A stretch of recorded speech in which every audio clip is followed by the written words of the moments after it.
Hey guys, Infidel1258 here. In today's video, I'm going to be joined by HL49. He's a fellow YouTuber who covers Splinterlands content every day. And we talk about whether this game is truly fun and rewarding. And what if you just spend $10 to play the game? Gathering the Magic dropped a comment on my channel recently. If you drop comments on this channel and I turn those into videos, I'll give you a raffle ticket with which you can win a plot of land this year. So stick around, stay tuned. Let's talk about whether this game is fun and rewarding. Let's talk about if you have to sink tons of money or if you can do it for just 10 bucks. I hope you'll enjoy this one with me and I hope you have an amazing day. God bless. Can you reintroduce yourself? Tell these guys a little bit about yourself, YouTube channel, Splinterlands history, just, a minute or two about yourself so we can get to know you better. Okay, I'm HL49. I try to do Splinterlands content almost every single day. I mostly focus on the playing aspect of the game. Like I'm not talking a lot about the tokenomics and stuff because I think a lot of guys are doing it already. That's why I try to make it a little bit more fun to get the game to know a little better.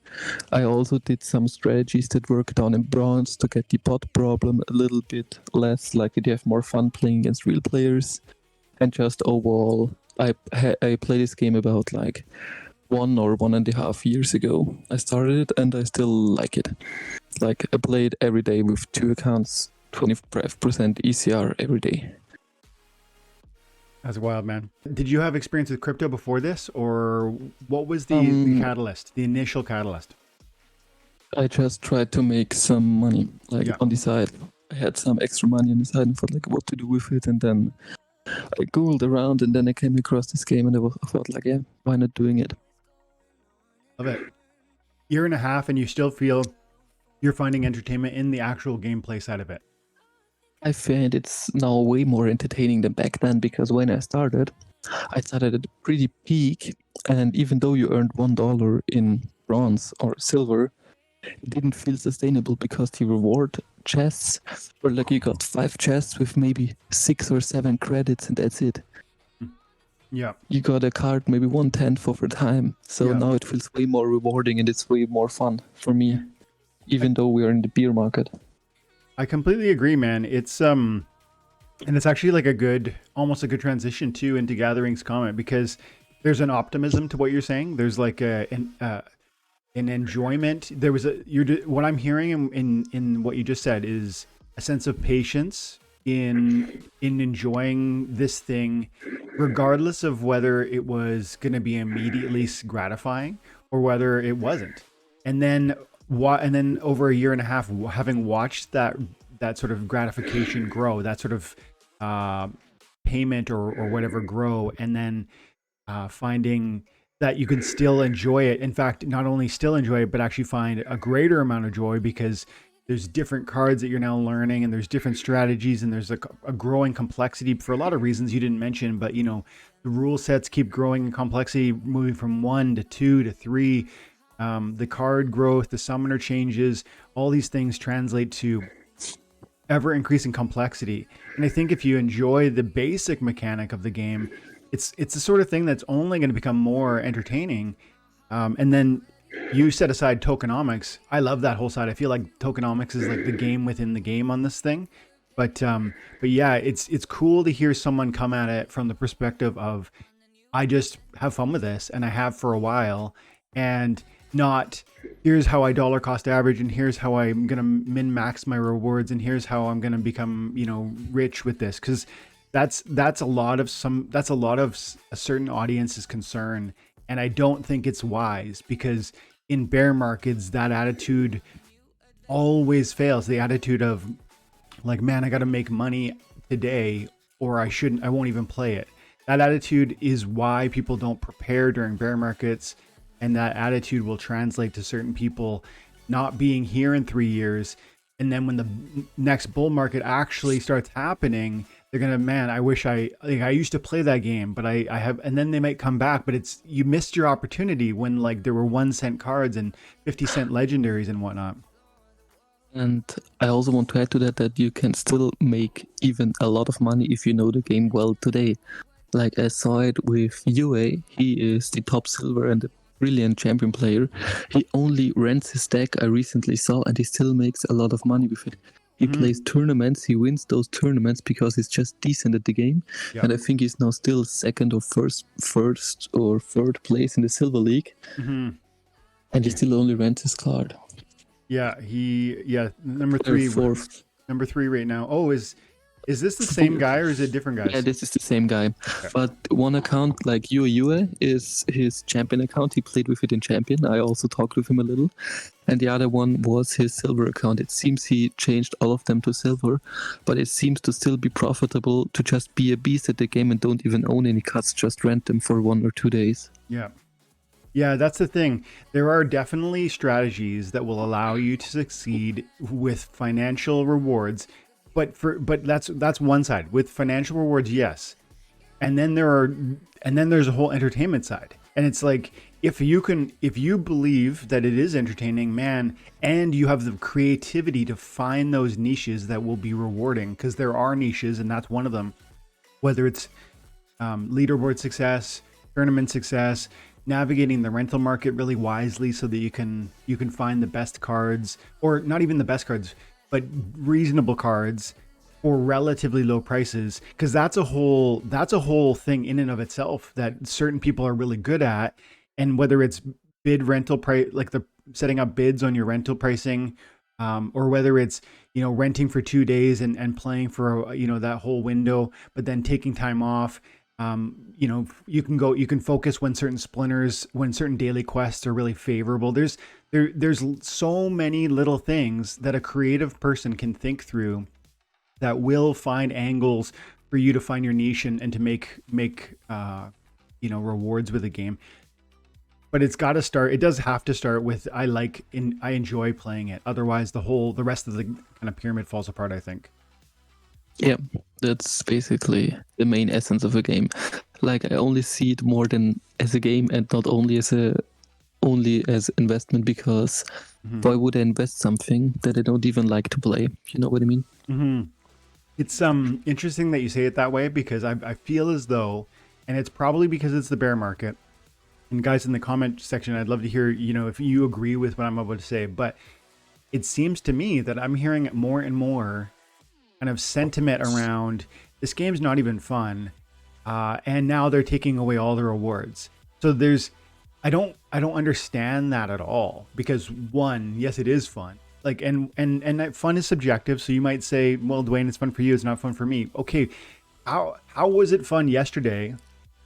Like 6 months ago, a year ago, and not fun now? Well, the only thing is the rewards have kind of changed, and people feel, some of these people are, what they're saying, either directly or indirectly, is that the only reason I play is because of the potential for significant gains. And I don't know, man, that's like the absolute wrong starting point to get into any sort of game. First of all, that like any NFT blockchain game, because the greatest gains in any NFT blockchain game are going to come during the time where no one really where everyone is fickle and complaining, because that's when prices are going to go low. That's when any earnings you put together are going to be earnings that they don't, because people who are complaining aren't taking the game and the earning opportunity of today seriously. And so it feels like the sentiment is growing. The sentiment of, oh man, I'm only here for the money. And it feels uniquely now.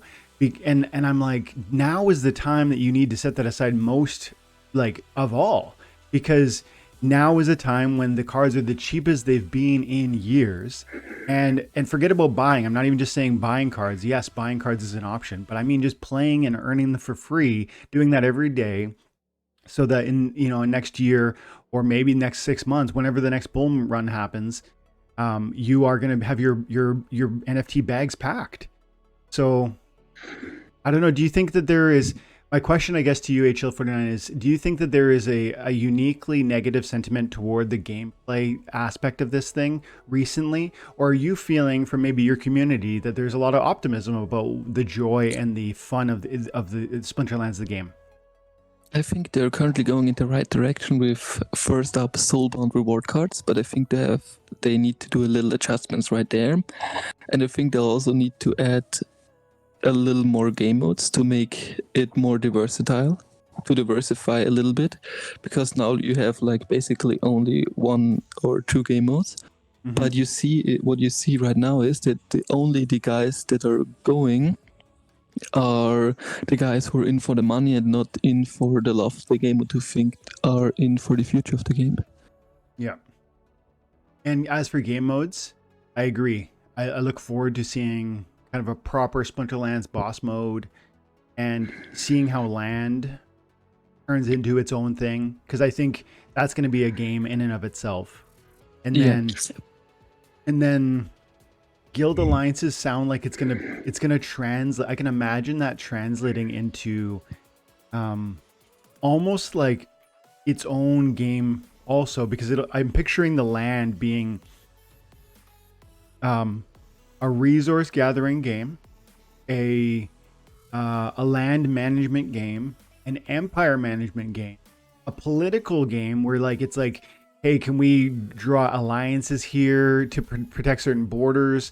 So there, I feel like I'm picturing, and mind you, it's just imagination at this moment, but I'm imagining several layers of entertainment and effort required, which will be cool. But have you been dabbling at all with Splinter Forge? Because that's kind of a game that we can add new value from our cards right now.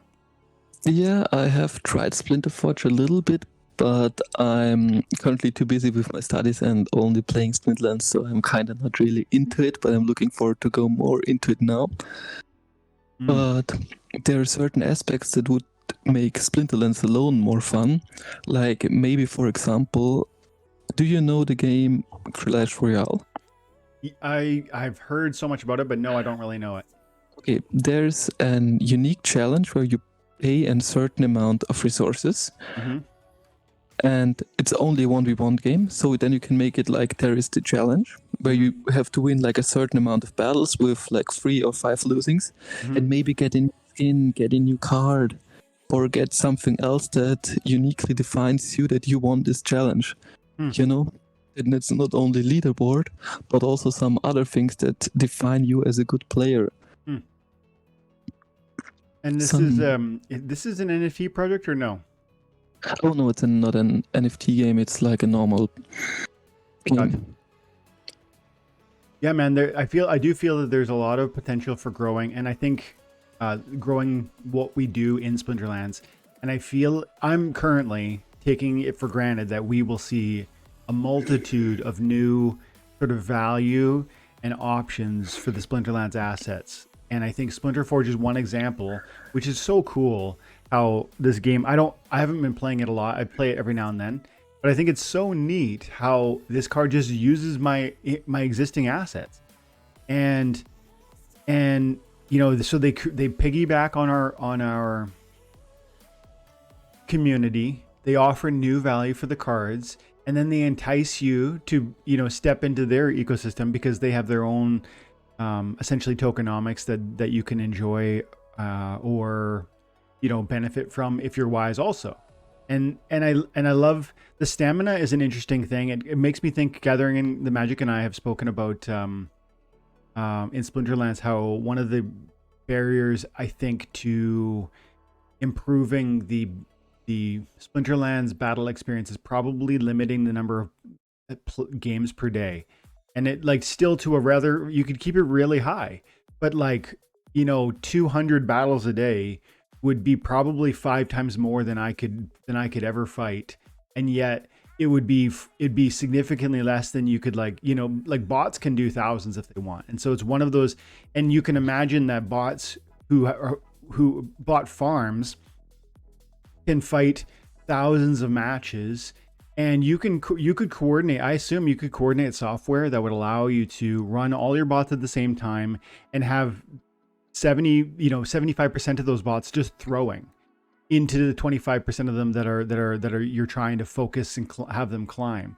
And so I think stuff like that is gameable, or you can take advantage of it, but it's like a stamina limiting how many games you could fight per day makes probably an angle to that. So my point is, I like that Splinter Forge is coming to the game. are coming to this space. I like that other creators are finding new utility for our assets, and I like that they're iterating on the technology that we're enjoying with Splinterlands, because that seems to me like it will translate into improvements for both Splinterlands directly and indirectly. Any comments on Splinter Forge or on I don't know, like you said you haven't really gotten into it. You tried it a couple times, I guess. Yeah, I tried it a couple times, and I think the concept is really amazing. I like that there's such a new ability. You can play 2 summoners, you play against a certain boss, you have to make the best strategy to be number 1, and then you earn something. Like, it's such an easy concept of doing things, and it adds so much more to the game, and it's like a little extra game mode. It didn't even have to earn me something. I would just do it for fun and maybe for some non-tradable things I would also play it. Yeah, and I think it's great for the creators to let other companies go into the Splinter, I don't know how you call it, system, metaverse, I don't know. Yep. To also let them use your specific created assets for that game. Yeah, I agree. It's just like one way to continue adding value, I think, and like just I guess expanding the fun that we can have. Just think about the possibilities of the game right now. It's like such small differences in the game itself makes it so different, feeling so different. So just think about how easy it would be to make new game modes or new experience. Gathering says, love Splinter Forge, will really help the rental market. Yeah, that too, because if people start loving this experience, then they'll go to the Splinterlands Peak Monsters to rent those cards to equip themselves to have success over here also. And it does look like there's a good audience that are playing. I'd love to know more about the stats on how many people are playing this game. But I don't even, to me, this game isn't the be all, the end all. I think it's pretty neat. I think it seems fun. From the times I've played it, I've enjoyed it. I like that it's adding new utility to the cards I already own. But I would say that it's not even like it's just a drop in the bucket of what you could imagine. Coming to the earlier comment you raised, HL49, you were saying they need more game modes, I think you said. And I agree. And I feel as though that can come from in-house or it can come from third parties. And I think it feels inevitable to me that that is going to come. Like, I think this is one of them. And it's pretty neat. Let's just see, you have 8 focus chests. Yeah. Let's see what you get in there. Yeah, let's check it out. I'm kind of curious. So I'm kind of curious because I also thinking of playing in Wild because the leaderboard rewards are just down at 3.5. How is it up there? Do I have a chance with my new deck playing in this high of a league? Like at 3.5, because if I look at Modern, I was about able to hit like 4,000 trophies last season. Wow. Well, I'm usually, like, over the last month and a half, I've been squeaking into Diamond every season, but this season, halfway through the season, I stopped renting all my cards. So, or all of my best cards, I've currently got them available. I think that's true. And so it's hard for me to answer because I don't necessarily have like a lot of recent experience pushing to the highest. But over the last year and a half, with this deck, I was usually champion 3 and a couple times champion 2. I don't know if I was ever champion, but none of it has happened recently, so it's hard for me to really comment. Okay, because I think I have, in the end of the season, I kind of have a hard time without renting like a Lux and a Yodin to get up at higher leagues. And that's why I thought if you look at the leaderboard right now, you're going to see that there are also leaderboard rewards at 3,500 trophies down there in Diamond. Look at this. So it is widely separated. 100,000 DC would be pretty juicy. Let's see. Where does the 20? Yeah, I would feel like probably 50 is, you know, I wouldn't really want to stay in Diamond unless I felt strongly that I could win these things. And look at how much, like 4,100 is RAM here. 4,100. Dude, that's insane. Yeah. I mean, his 800 Yeah, are rank points ahead of me or whatever they're called. But if you look down a little on the leaderboard, Yeah. like you see at the top 30, if we not count the top manager, you see there's still rewards down there at 3-5, so not you're only in Diamond 1 Yeah. getting some rewards. Yeah. That's why I'm thinking about playing in both just to get some extra 10,000 DEC. Yeah. And even the SPS rewards are also higher in Wild because it's less people are playing it. Yeah, I don't know. I've never really played Modern, but the other day I noticed I was getting about 3 SPS per win. So I wanted to talk about what Gathering said here. I'll read the comment and then I'd love to hear your thoughts on this. But this to me strikes like as deeply important in 2023 for Splinterlands players, especially bear market. I mean, today, if just to provide some context, there's a bit of an exciting green, seeing BTC back above 19.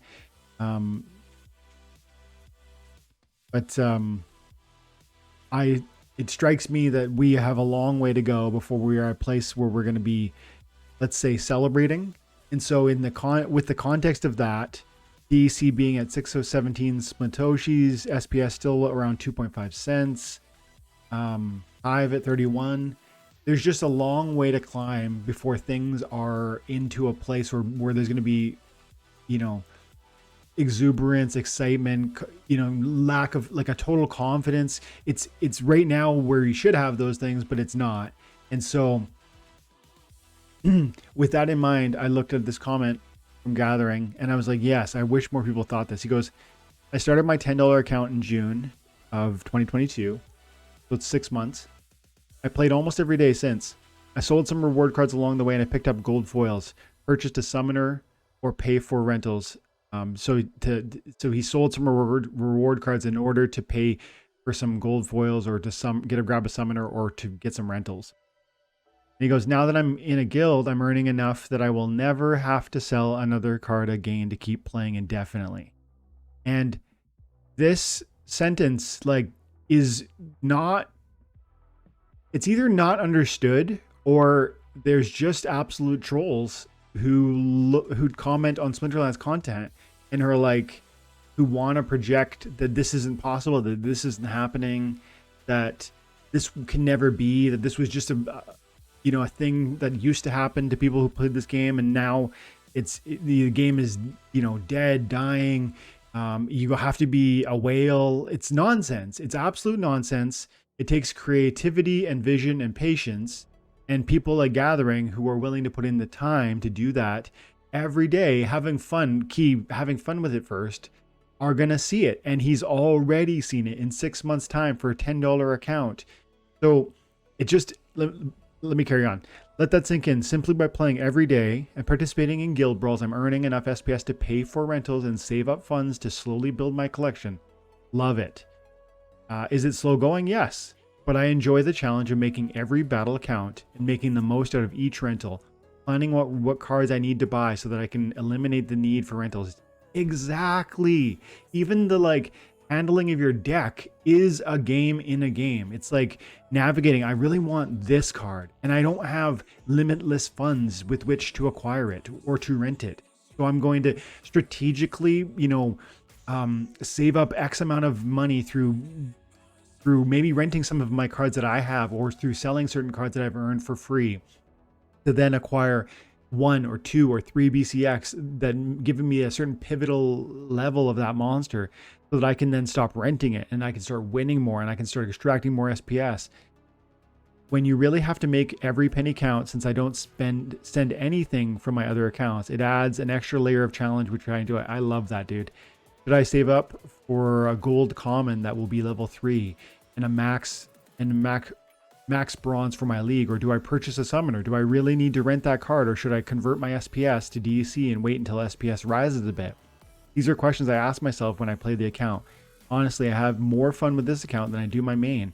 If you want to check out my account, the IGN for the account is Jed Fear. And thanks, Dwayne, as always, another great conversation. Enjoyed our chat a while ago. Yeah, look forward to it again to Gathering. Appreciate you, dude.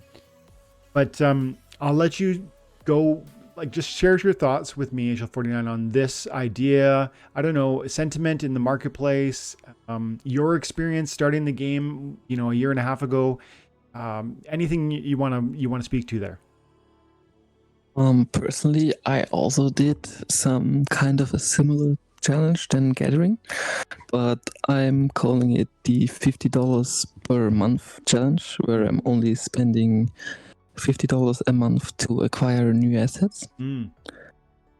Oh, it's just because I saw it on your screen. He even got an Lorna, which is pretty dang even expensive for a bronze account. I wonder how much. What do they go for one BCX? $4 high bid, maybe 570 if you're buying off the market. I'm tempted for that, man. Like a max level Lorna, 328, but I don't have it right now. I think she's a great summer, but you can definitely make it work with a smaller budget. The things you have to account for is to don't forget that tournaments are also a really good source of earning money. With his deck right now, I don't think he would earn a lot of in tournaments, but he will definitely if he timed the rentals right and he has the SPS to play in bronze tournaments at least to get, like, you pay about 20 or DC or something, and then you're able to get a 10 SPS or 15 SPS or 20 SPS out of it if you're playing good in the bronze league, which is definitely awesome. I also see myself, because I just looked after it, I got in the last brawl, I got about 25 cents of SPS worth of money. And with those, that's about 444 DC, 447.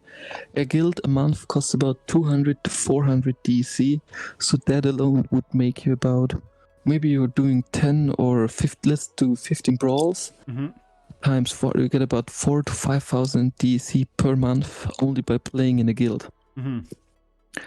Which definitely helps you build your deck and helps you with the rentals, not even accounting any other stuff. Look at these guys over here. Yeah. Alpha gold foils. Wow. Yeah, interesting little team, like focusing on certain splinters, putting together something for each of them. He has a death, he has a life, and he has an water. And I'm seeing, like, with the possibilis, I'm thinking about how these melees would have the potential for the trample, and Deep Lurker really benefits from the possibilis. Also, Isgald would really benefit from the possibilis in the brawls, and and Crustacean King is so clutch with that one armor. It usually is annoyingly distracting to any opportunity attackers, and it's simultaneously allowing, you know, Demon Sharks or Oceanuses to stand up strong. Like it. I like it too. But what I also found out, that you only need a certain amount of cards to get all the way up from bronze to silver in like 1 or 1.5 days, because I figured out what the bots are playing.